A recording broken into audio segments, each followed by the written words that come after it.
Her hand trembled as she pressed the crumpled $30 bill into the drunk stranger's palm, her last $30, unaware she'd just saved the most dangerous man in the city. The fluorescent lights of the 24-hour laundromat buzzed like dying flies, casting Maya Chen's exhausted face in sickly yellow-green. She folded her daughter's school uniform for the third time, trying to smooth out wrinkles that soap and water couldn't erase from fabric-worn tissue thin. Her fingers, cracked and raw from double shifts at the diner, moved mechanically, muscle memory taking over while her mind calculated impossible math. Rent, $1,200. Due in 4 days. Her bank account, $30. Her daughter's lunch money for the week, $0. Tips from tomorrow's shift, maybe $40 if she was lucky. The numbers didn't add up. They never did. Mama, I'm hungry. 6-year-old Lily's voice cut through the humid laundry-scented air. She sat on a plastic chair, swinging her 2 small shoes that Maya couldn't afford to replace, clutching a library book about princesses who lived in castles made of sugar. I know, baby. Just a few more minutes, then we'll go home and make spaghetti. The lie tasted like copper on Maya's tongue. There was no spaghetti. There was a can of beans and half a loaf of bread going stale. With meatballs? We'll see. Through the laundromat's smudged window, Maya watched the Seattle rain paint the midnight streets in streams of neon, red from the pawn shop, blue from the liquor store, green from the check-cashing place that charged 30% interest. This neighborhood wore its poverty like a second skin. She was folding Lily's last pair of jeans when she heard the crash. Outside, a man had collapsed against the brick wall beside the laundromat, his expensive suit jacket dark with rain, or blood, she couldn't tell. He slumped there, head lolling, one hand pressed against his ribs. Even from inside, Maya could smell the alcohol. Another drunk. This neighborhood had plenty. She turned back to her laundry. Mama, that man is hurt. Lily pressed her small hand against the window, her breath fogging the glass. It's not our business, sweetheart. But Lily's eyes, those huge brown eyes that still believed the world was good, stayed fixed on the stranger. But he's bleeding. Maya looked again. In the strobing neon, she saw it, dark liquid seeping between the man's fingers, his face pale as paper, his breathing shallow. Not just drunk. Hurt. Her rational mind screamed at her to look away. She had $30 to her name. She had a daughter to feed. She had her own disasters to manage. But her feet moved anyway. Stay here, Lily. Don't move. The rain hit her like a slap the moment she stepped outside, soaking through her thin jacket in seconds. Up close, the man was younger than she thought, maybe early 30s, with sharp features and black hair plastered to his forehead. His suit, even ruined, probably cost more than her monthly rent. A Rolex caught the light on his wrist. Sir. Can you hear me? His eyes cracked open, dark, unfocused, swimming with pain and something else. Calculation. Even half-conscious, there was an intensity there that made her step back. Leave me. His accent was thick, Korean maybe. Each word seemed to cost him. You're bleeding. I'm calling 911. No. His hand shot out, gripping her wrist with surprising strength. No police. No hospital. Red flags exploded in Maya's mind. People who avoided hospitals were running from something, or someone. She should walk away. She should grab Lily and get far away from whatever mess this man had brought to her street. But his grip weakened, his eyes rolling back. Please. He whispered. Just need safe place. What would you do if a stranger's life was in your hands? Drop a comment and let me know, because Maya's choice is about to change everything. Maya's hands shook as she looked from the bleeding stranger to the laundromat window where Lily watched with worried eyes. Every instinct screamed danger. But louder than fear was a memory. 3 years ago, when her husband died and left her with nothing, a stranger at the hospital had paid for his funeral. $2,000 from someone she never saw again, slipped into an envelope with a note, because kindness matters. She'd never forgotten that envelope. Okay, she heard herself say. Okay, I'll help you. Getting him to her apartment 3 blocks away was like dragging a fallen tree. The man, whoever he was, kept fading in and out of consciousness, his expensive leather shoes scraping against wet pavement. Maya wrapped his arm around her shoulders, her spine screaming under his weight. Just a little further, she gasped, though she wasn't sure if she was talking to him or herself. Her apartment building loomed ahead, 5 stories of cracked concrete and rusted fire escapes, the kind of place where sirens were a lullaby and gunshots were punctuation marks. She'd lived here for 2 years, ever since the medical bills from her husband's cancer had swallowed their savings, their house, their future. Lily ran ahead, her small feet splashing through puddles, holding the plastic laundry bag like a shield against the rain. "Mama, is he going to die?" "No, baby. He's just sick. Help Mama open the door." The stranger's blood left a trail across the lobby's stained linoleum. Maya prayed Mrs. Kowalski and Tubi had her hearing aid out. The less people who saw this, the better. By the time they reached her third-floor studio, Maya's arms were numb. She kicked open the door, the lock had been broken for months, another thing the landlord wouldn't fix, and half-carried, half-dragged the man to her worn couch. He collapsed onto it with a groan, his blood immediately seeping into the faded floral fabric. "Lily, get the first aid kit. Under the bathroom sink." Her daughter scrambled away while Maya knelt beside the stranger, her hands hovering uselessly. She'd waitressed, cleaned houses, worked retail, but she'd never been a nurse. The closest she'd come to medical training was watching Grey's Anatomy during her lunch breaks. His suit jacket fell open, revealing a white shirt soaked crimson. When she unbuttoned it with trembling fingers, she found the source, a deep gash across his ribs, still bleeding but not arterial. Not immediately fatal, maybe. A knife wound, she realized with a chill. Clean. Deliberate. "What happened to you?" she whispered. His eyes opened, clearer now, focused. He studied her face with an intensity that made her skin prickle, like he was reading a language written in her bones. "Why, help me." His English was broken but his voice carried an edge of command even now. "You don't know me. Because you needed help." Maya pressed a dish towel against his wound, her last clean one. "That's enough." Something flickered across his face. Surprise? Confusion? Pain made it hard to read. Lily returned with the battered first aid kit, her eyes wide. "Mama, there's a lot of blood." "It's okay, baby. Go get the blanket from my bed. This man is cold." As Lily ran off, Maya cleaned the wound as best she could with hydrogen peroxide and shaking hands. The stranger hissed through his teeth but didn't cry out. His pain tolerance was inhuman, like he'd been hurt before, many times. "You need a hospital," Maya said firmly. "This needs stitches. Real stitches." "No." His hand caught hers again, gentler this time. "I pay you. You help me." "How much?" Maya's stomach twisted. Of course.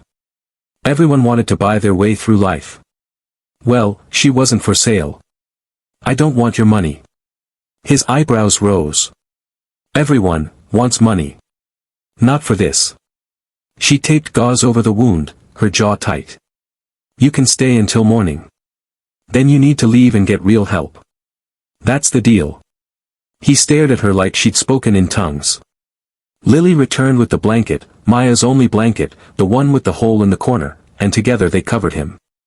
His shivering had started, shock probably, and Maya grabbed every towel she owned to make him warm. "What's your name?" Lily asked, perching on the arm of the couch with her library book. The stranger's eyes slid to the little girl, and for a moment something soft crossed his face. "Jean. You call me Jean. I'm Lily. That's my mama.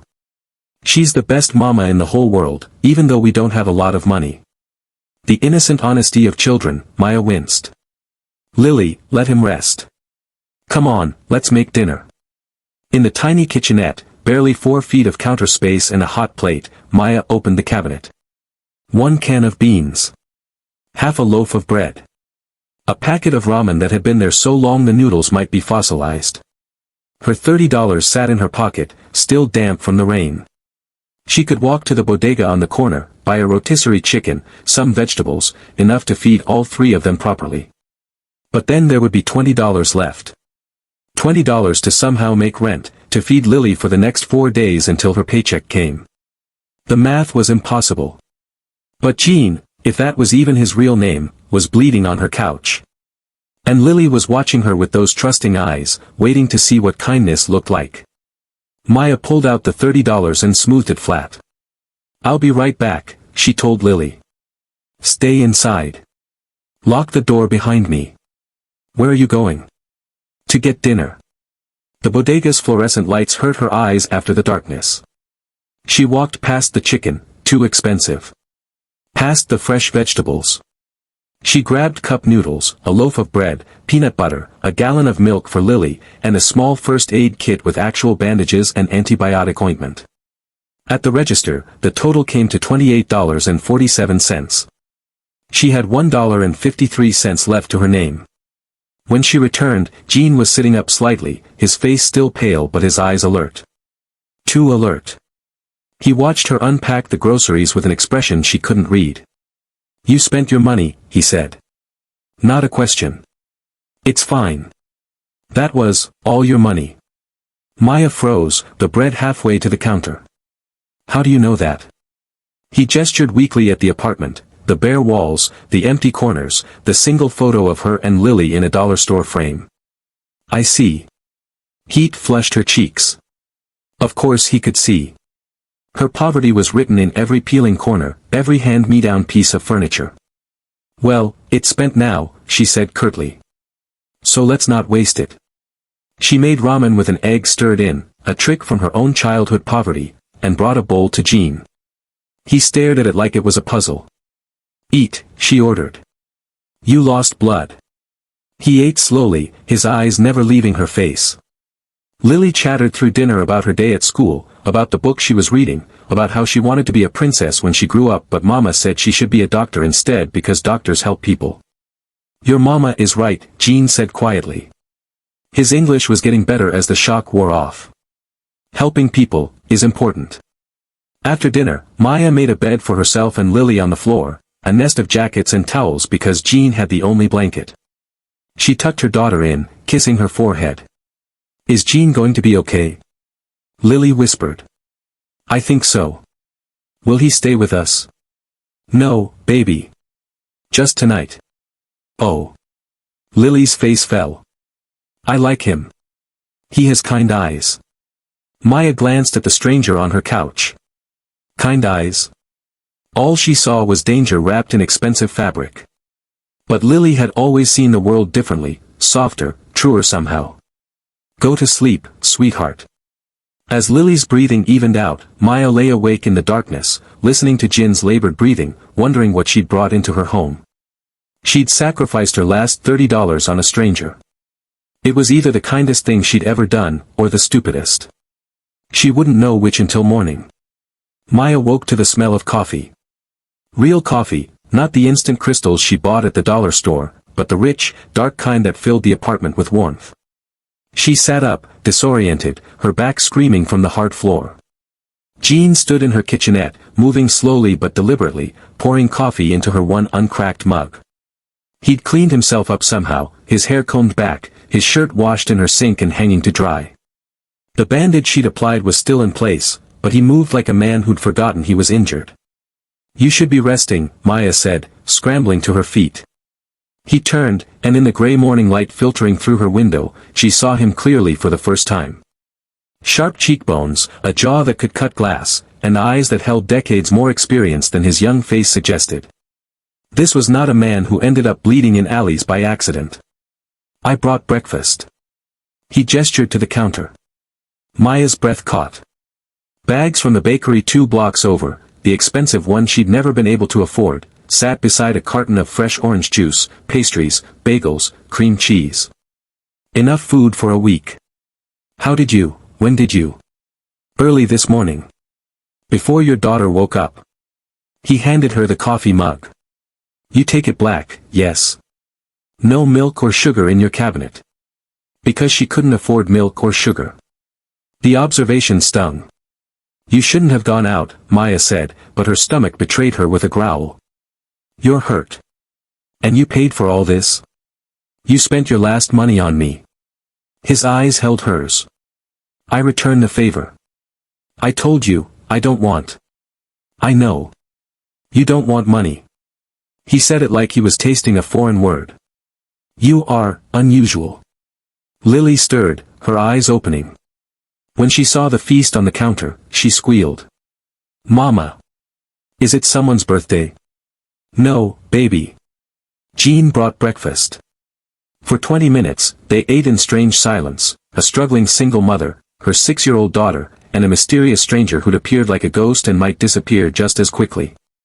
Lily chattered enough for all three of them, telling Jean about her school, her friends, her dreams. My daddy died, she said matter-of-factly, cream cheese on her chin. But Mama says he's in heaven watching us. Do you have a little girl? Jin's face went carefully blank. No. Do you have a mama? Lily, don't ask personal questions, Maya interrupted. But Jean shook his head. It's okay. Yes, I had a mother. She died when I was young. Like your father. Oh. Lily reached across and patted his hand with her small one. I'm sorry. That's really sad. Something cracked in Jin's expression, so fast Maya almost missed it. He stared at Lily's tiny hand on his like it was a grenade. Yes, he said softly. Very sad. After breakfast, Maya insisted Jean let her check his wound. She sent Lily to the hallway to play while she carefully peeled back the bandage. The gash had stopped bleeding, the edges already beginning to close. He healed fast. This really needs stitches, she said. It could get infected. It won't.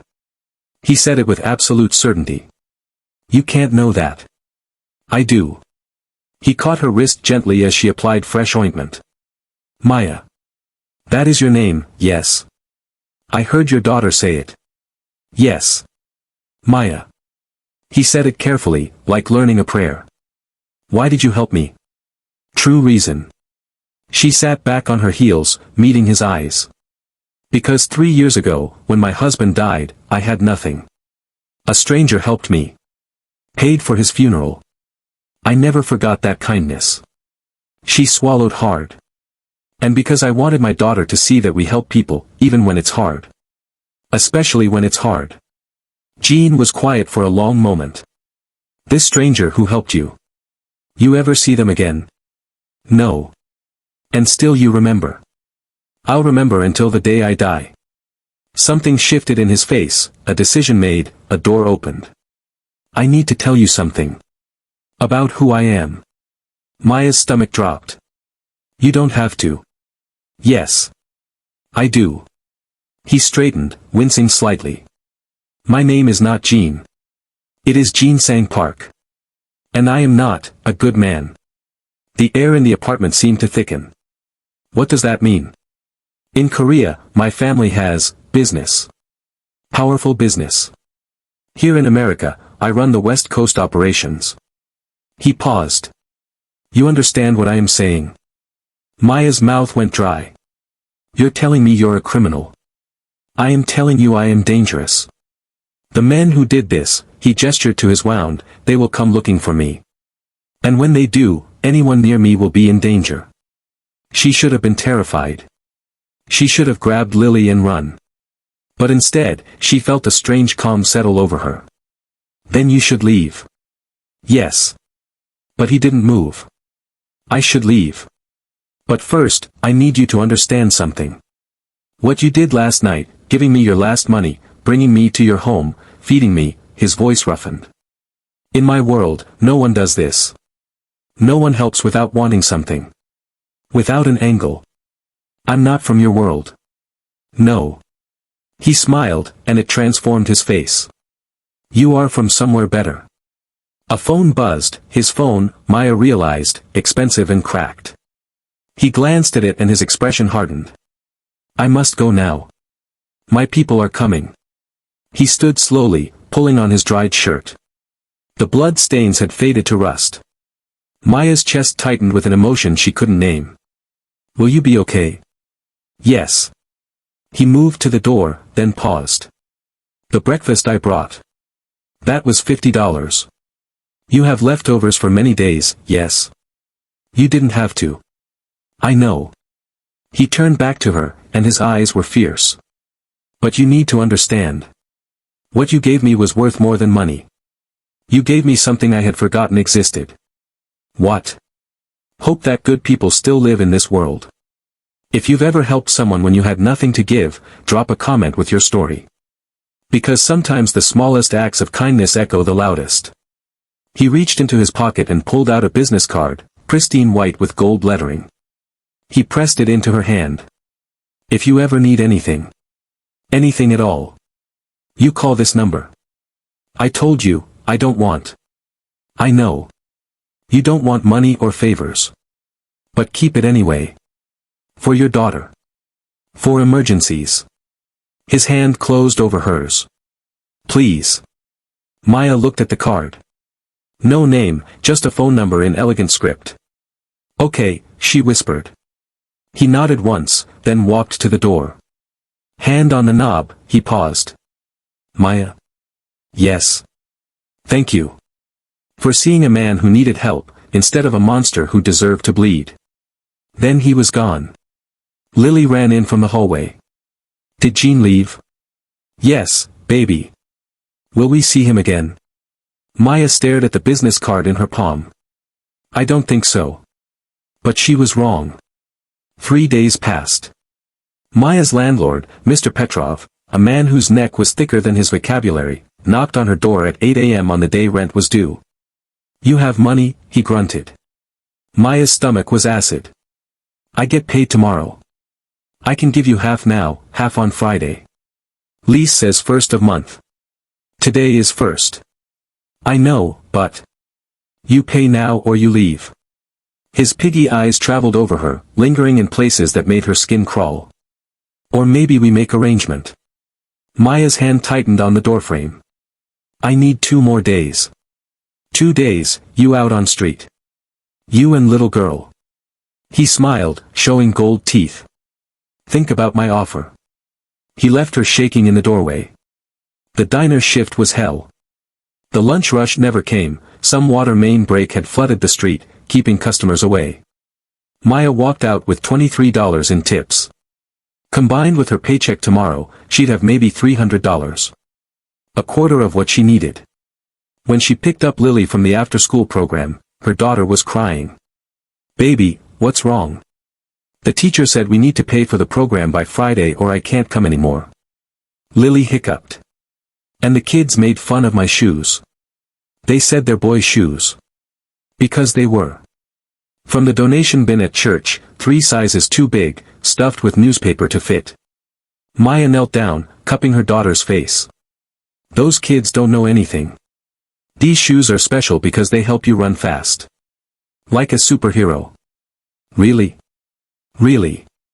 But that night, after Lily fell asleep, Maya sat on the floor and let herself cry. Silent sobs that shook her whole body because she couldn't afford to wake her daughter with her desperation. She was going to lose their apartment. She couldn't pay for after-school care.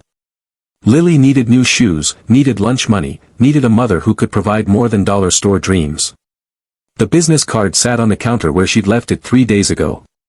No. She wouldn't call. She'd helped Jean because it was right, not for payment. She wouldn't cheapen that by begging for money now. But God, she was drowning. The next morning, she woke to pounding on the door. Not Petrov's meaty fists, this was different. Urgent. Maya opened the door to find a woman in an immaculate suit, flanked by 2 large men who screamed private security. Maya Chen, the woman asked. Yes. I'm here on behalf of Mr. Park. May I come in? Maya's heart hammered. What's this about? The woman glanced at the 2 security men, who retreated to the hallway. Then she stepped inside, her heels clicking on the cheap linoleum. Mr. Park wanted to personally thank you for your assistance earlier this week. Unfortunately, he's unable to visit himself due to business constraints. Maya's hands twisted together. That's not necessary. Really. Nevertheless. The woman set a briefcase on the counter and opened it. Mr. Park has instructed me to settle several accounts on your behalf. What accounts? Your rent, paid in full for the next year. Your daughter's after-school care, fully funded. Additionally, this envelope contains $5,000 in cash for immediate expenses, and this, she pulled out a document, is a scholarship fund in your daughter's name for her college education. $50,000, growing with interest. The room tilted. No, Maya breathed. No, I can't accept this. Mr. Park anticipated your response. He asked me to tell you, you gave when you had nothing. Please allow me to give because I have everything. Tears blurred Maya's vision. This is too much. I helped him because it was right, not for payment. He knows. That's exactly why he's doing this. The woman's professional mask softened slightly. Ms. Chen, I've worked for Mr. Park for 8 years. I've never seen him do something like this. Whatever you did, whatever you showed him, it mattered. I just gave him some ramen and a place to sleep. No. The woman shook her head. You gave him something much more valuable. You gave him kindness without agenda in a life where everyone wants something. She closed the briefcase gently. Please accept this. If not for yourself, then for your daughter. Lily chose that moment to wander out of the bedroom, rubbing her eyes. Mama? Who's the fancy lady? Someone from. Maya's voice broke. Someone from Jean. Jean. Lily's face lit up. Is he okay? Yes, sweetheart. He's okay. And he sent something to say thank you. After the woman left, Maya stood in the middle of her apartment, staring at the briefcase. Inside was more money than she'd seen in her entire life. Enough to change everything. Her hands shook as she opened the envelope of cash. 50 crisp $100 bills. And beneath them, a handwritten note. You taught me that wealth is not measured in dollars, but in the size of one's heart. Your heart is richer than any fortune I possess. Please accept this small gesture of gratitude, and know that you saved more than my life that night. You saved my faith in humanity. JSP. Maya sank onto the couch still stained with his blood, and sobbed. Not from despair this time, but from overwhelming, impossible relief. Mama, why are you crying? Lily climbed onto her lap. Because sometimes, Maya whispered, kindness comes back to you in ways you never expect. That afternoon, she paid her landlord a full year's rent in cash. The shock on Petrov's face was almost worth the 3 years of his leering suggestions. She bought Lily new shoes, proper ones that fit, in her favorite color pink. She restocked the pantry with real food. She opened a savings account for the first time in years. But mostly, she cried. She cried and felt the weight of 3 years of struggle lift from her shoulders like chains breaking. 2 weeks later, Maya was walking home from the diner when a black car pulled up beside her. The window rolled down, and Jean Sang Park, looked out. Get in, he said. Her heart stuttered. I can't. I have to pick up Lily. Already done. My people picked her up from school. She's safe, having ice cream with my assistant. I promise. Maya's maternal instinct screamed, but something in his eyes stopped her. Trust. He was asking for trust. She got in the car. The interior smelled like leather and money. Jean sat across from her, looking healthier than he had any right to. The wound that should have taken weeks to heal had apparently vanished. You're healing well, she said. I heal fast. He studied her face. You got my gift. I did. It was too much. It was nowhere near enough. He leaned forward. Maya, I need to tell you something. The night you found me, I wasn't drunk. I was being hunted. I figured that out. The men who stabbed me were from a rival organization.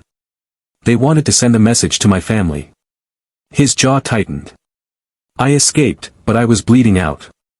I planned to die in that alley. Maya's chest constricted. But you didn't. No. Because a woman with $30 to her name decided I was worth saving. He reached across and took her hand. Do you understand what you did? In my world, trust is currency. Loyalty is bought. Kindness is weakness. His grip tightened. But you showed me something different. You showed me that the world is bigger than my world. I just did what anyone should do. That's the point. No one else would have. No one else did. He released her hand and sat back. I want to offer you something. Not as payment, I know you'd refuse. But as partnership. Partnership? I own many legitimate businesses. Restaurants, import companies, real estate. I need someone I can trust. Someone with a good heart. Someone who sees people, not profit. Maya's head spun. You're offering me a job. I'm offering you a future. For you and Lily. He named a salary that made her dizzy. All legal. All above board. You would manage my charitable foundation. Yes, I have one, mostly for tax purposes, but you could make it real. Make it matter. Why me? Because you're the only person I've met in 10 years who I believe is truly good. His eyes were intense. And because I want Lily to grow up seeing what happens when kindness meets opportunity. Have you ever had a moment that changed your life? Share it in the comments, because Maya's moment is about to transform into something incredible. Maya's mind raced. A year ago, she was eating ramen 7 days a week. Now a Korean Mafia boss was offering her a 6-figure salary to run his charity foundation. I need time to think, she whispered. Take all the time you need. He handed her another card, this one with a full business address and phone number. But Maya? The offer doesn't expire. And neither does my gratitude. The car pulled up to a cafe where Lily sat at a window table, ice cream smeared on her face, chatting animatedly with a kind-looking woman in a suit. Thank you, Maya said. For everything. No, Jean said quietly. Thank you. For reminding me what it means to be human. Maya took the job. It felt insane and reckless and completely impossible, but she took it. Within 3 months, her life transformed so completely she sometimes forgot it was real. She moved from her studio apartment to a modest 2-bedroom in a safe neighborhood with a playground. Lily enrolled in a good school where the teachers knew her name and the kids didn't mock her shoes. The charitable foundation, Jean Sang's legacy fund, he'd insisted on calling it, though she argued for something less personal, became her purpose. She funneled money into homeless shelters, food banks, medical debt forgiveness programs. Everything she'd needed once, she now provided for others. And Jean, she saw him weekly now, at board meetings and charity events. Watching him was surreal. In public, he was polished, controlled, a businessman who happened to own half of Seattle's Korean district. But sometimes, when he thought no one was looking, she'd catch him staring at Lily with an expression of such profound longing it broke her heart. One evening, after a particularly successful fundraiser, Jean drove them home. Lily had fallen asleep in the back seat, clutching a balloon. She looks like my sister, Jean said quietly, eyes on the road. Maya turned to him. He'd never mentioned a sister. Her name was Mi-sun. She would have been 25 this year. His hands tightened on the steering wheel. She was 12 when she was killed. Caught in crossfire meant for my father. Oh God. Jean, I'm so sorry. After she died, I became, what I am. Hard. Closed. I told myself feelings were weakness. Love was liability. He glanced at her. Then I woke up on your couch, and a little girl with Mi-sun's smile asked if I was going to be okay. And I realized I'd spent 13 years becoming a monster to protect a world that my sister would have hated. Tears slid down Maya's cheeks. You're not a monster. I have been. I have done things, he stopped, jaw clenched. But you showed me a different path. You and Lily.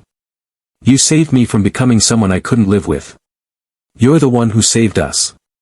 No. You saved each other. He pulled up to her apartment building, her new building, safe and clean. Maya, I need to ask you something, and I need you to be honest. Okay. If I left this life, the organization, the business, all of it, would you think less of me? Would you see me as weak? Her breath caught. You're thinking of leaving. I'm thinking of becoming someone my sister would be proud of. He finally looked at her, and his eyes were raw. Someone worthy of the kindness you showed me. Jean, I could never think less of you. If anything, she reached across and squeezed his hand. I think walking away from power takes more strength than holding on to it. He brought her hand to his lips, a gesture so gentle it made her heart stutter. Then I'm walking away. The next 6 months were chaos. Gene began the slow, dangerous process of extracting himself from the organization. He transferred legitimate businesses to legal partners, dissolved illegal operations, paid restitution to families harmed by his past actions. It cost him millions. It earned him enemies. And through it all, Maya stood beside him. Not romantically, not yet, though something unspoken hummed between them. But as a friend. As someone who'd seen him at his worst and believed in his best. The threat started in month 4. Anonymous calls. Slashed tires. A brick through her office window. You need to take Lily and leave the city, Gene told her, his face pale with fury and fear. I won't let them hurt you. No, Maya said firmly. We don't run. We finish this together. Maya. You gave me my life back, Gene. Let me stand with you while you reclaim yours. The confrontation came on a Wednesday. Maya was picking Lily up from school when 3 men approached. She recognized the type immediately, the same predatory calculation Gene used to wear. Ms. Chen, the leader said, his smile poisonous. Mr. Park's friend. How convenient. Stay away from my daughter. Maya pushed Lily behind her. We just want to deliver a message. Tell Gene Sang that his retirement is not acceptable. He has 1 week to return, or his charitable foundation and everyone in it will burn. Fear turned Maya's blood to ice. But louder than fear was rage. You tell your boss, she said, voice shaking but clear, that Gene Sang Park is done with your world. And if you threaten his people again, you'll see exactly what a man with nothing left to lose can do. The leader's eyes narrowed. Brave words for a woman with a child. Not brave. True. She pulled out her phone. And you should know, I'm recording this. Every word. And I have very good lawyers now. The men retreated, but their parting looks promised violence. That night, Gene showed up at her door, his face a mask of controlled fury. They threatened Lily. Yes. Where is she? At my neighbor's. Gene, sit down before you explode. He paced her living room like a caged tiger. I should kill them. I should burn their operations to the ground. I should. You should breathe. Maya stood, catching his hands. This is the last fight. You know that, right? They're desperate because you're winning. Because you're showing them that you can leave and survive. I don't care about surviving if you and Lily are hurt. We won't be. She gripped his hands tighter. Because you're going to finish what you started. You're going to walk away completely. And then you're going to help me build something beautiful from the ashes of what you left behind. He stared at her, breathing hard. How can you have such faith in me? Because I've seen who you really are. Not the man they made you. The man you chose to become. Gene pulled her into his arms, a desperate, crushing embrace. I don't deserve you. Probably not, she said against his chest. But you're stuck with me anyway. He laughed, the sound broken and beautiful. The final meeting happened in a warehouse on the waterfront. Gene insisted Maya stay away, but she'd never been good at following orders. She watched from a distance as Gene faced down 5 crime bosses, men who'd built empires on blood and fear. She couldn't hear the words, but she saw Jin's posture, straight, unyielding. A man who decided his soul was worth more than their world. The meeting lasted an hour. When Gene walked out, he was alone. Alive. Free. He found Maya waiting by his car and collapsed against the hood, the tension draining from his body. It's done, he whispered. I'm out. She wrapped her arms around him. I'm proud of you. I'm terrified. Good. Fear means you're human. He pulled back, cupping her face. What do I do now? I've been in that life since I was 17. I don't know how to be anything else. You learn, Maya said simply. We both did. We both became new people after losing everything. And we're going to help each other become whoever we're meant to be next. And if I fail? Then we fail together and try again. She smiled. That's what family does. Family, he repeated, like tasting honey. Yes. You, me, Lily. We're family now. For the first time since she'd met him, Jinsang Park cried. 1 year later. Maya stood in the lobby of the Jinsang Park Community Center, a renovated warehouse in the neighborhood where she used to live.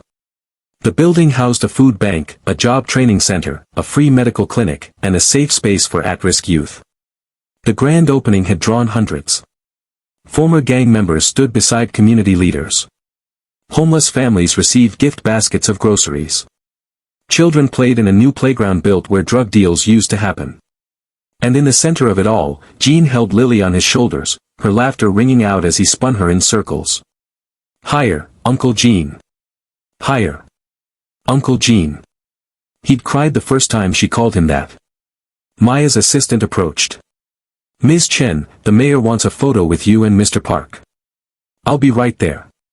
She watched Jean set Lily down carefully, his movements gentle. He'd been attending therapy for 8 months now, working through trauma she could barely imagine. He still had nightmares. Still flinched at loud noises. But he was healing. They both were. Maya. Lily ran over, her new dress, bought with Maya's legitimate paycheck, twirling around her. Did you see? Uncle Jean is going to teach me Korean. That's wonderful, baby. And he said when I'm older, maybe I can help run the foundation with you. Maya's heart swelled. Maybe you can. Jean walked over, his suit expensive but understated. He'd let his hair grow slightly longer, softened his appearance. But his eyes, those eyes still held shadows. They probably always would. Quite a turnout, he said. You did this, Maya replied. All of this. No. We did this. Together. He glanced around the center, at the lives being changed, the hope being restored. A year ago, I was bleeding in an alley, ready to die. Now I'm alive, Maya finished. Truly alive. Yes. He took her hand, they'd been doing that more lately, small touches that promised something deeper when they were both ready. Thank you for showing me what life could be. Thank you for believing me when I showed you. Later, after the crowds dispersed and Lily fell asleep on a lobby couch, Jean and Maya stood on the center's roof, watching the city lights. I've been thinking, Jean said. About that night. When you found me. What about it? I was so angry. At the world, at myself, at the life I'd chosen. I wanted to die because I couldn't imagine anything worth living for. He turned to her. Then you appeared. This struggling single mother with $30 to her name, and you looked at me, a stranger, a criminal, a monster, and you saw someone worth saving. Because you were. I didn't know that then. But you did. He reached into his pocket and pulled out something small. A crumpled $30 bill, pressed flat and laminated. I kept this. The money you spent on food for me. I carry it everywhere. Maya's vision blurred. Jean. It reminds me that wealth isn't measured in what you have, but in what you're willing to give. You had nothing and gave everything. I had everything and gave nothing. He tucked the bill back into his pocket, over his heart. You taught me what it means to be rich. I think we taught each other, Maya said softly. He pulled her close, his forehead resting against hers. I'm falling in love with you. Have been for months. But I wanted to be worthy of it first. Worthy of you. Her breath caught. And now? Now I'm still not worthy. But I'm trying to be. Every day, I'm trying to become the man you saw when you looked at a bleeding stranger and chose kindness. His voice roughened. Is that enough? Maya kissed him, soft and sweet and full of promise. It's everything, she whispered. Below them, through the center's windows, they could see Lily sleeping peacefully. Around them, the neighborhood they'd helped rebuild settled into evening. And above them, stars began to appear in the Seattle sky, tiny lights piercing the darkness. 1 year ago, Maya had sacrificed her last $30 on a stranger. Today, that stranger was her family, her partner, her future. She'd been broke, desperate, struggling to survive. Now she was richer than she'd ever imagined, not because of the money Jean had given her, but because she'd learned the truth he'd spent a lifetime forgetting. The greatest wealth is found in who you love and who loves you back. Everything else is just currency. 5 years later, the Jean Sang Park Foundation had expanded to 15 cities. Maya ran it with Jean as co-director, their partnership both professional and personal. They'd married quietly 2 years ago, with Lily as flower girl.